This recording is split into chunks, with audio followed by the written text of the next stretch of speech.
Assalamualaikum warahmatullahi wabarakatuh. Saya Diana Syalbina dari kelas R3I dengan NPM 2022-1450-1674. Di sini saya akan menjelaskan tentang perkembangan sistem ekonomi syariah di Indonesia.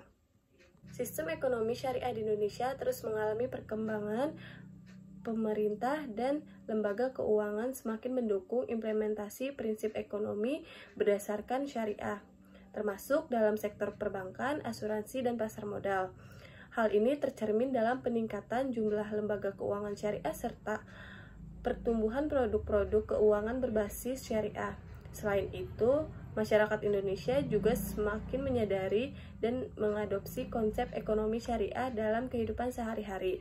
Dan pada saat itu, pada abad ke-13, Islam mulai masuk ke Indonesia setelah agama Hindu. Agama Islam masuk dan berkembang di Nusantara atau di Indonesia secara damai. Ada beberapa sumber sejarah mengenai masuknya Islam ke Nusantara. Yang pertama ada abad ke-7 yang diberikan dinasti Tang bahwa di Sriwijaya sudah ada muslim yang dagang dengan Cina, yaitu maksudnya adalah dinasti yang memerintahkan di Tiongkok pada abad ke-7 memiliki hubungan perdagangan yang erat dengan kerajaan Sriwijaya di Sumatera.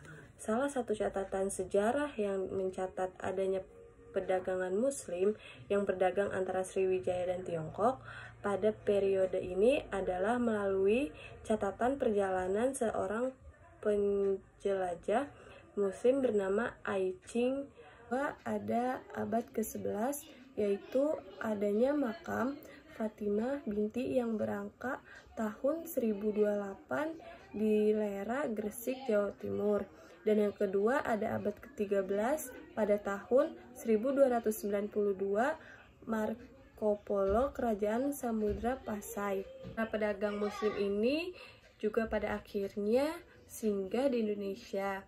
Ternyata tidak hanya semata-mata melakukan kegiatan, yaitu yang pertama ada teori penyebaran syariah Islam melalui perdagangan, yaitu ketika Islam masuk ke Indonesia pertama kali, jalur perdagangan digunakan sebagai jalur masuknya para pedagang muslim dari Gujarat, Persia, Yaman, dan Cina, dan beberapa negara lainnya.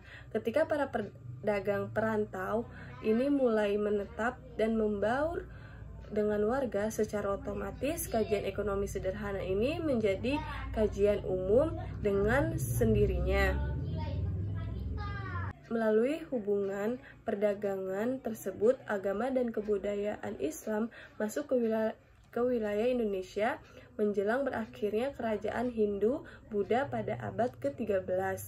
Berdiri kerajaan kecil yang bercorak Islam yaitu Samudra Pasai yang terletak di pesisir timur laut wilayah Aceh. Setelah pulang dari daerah asal, mereka menyebarkan agama Islam ke daerahnya agar agama dan kebudayaan Islam dari Malaka menyebar ke wilayah Sumatera Selatan,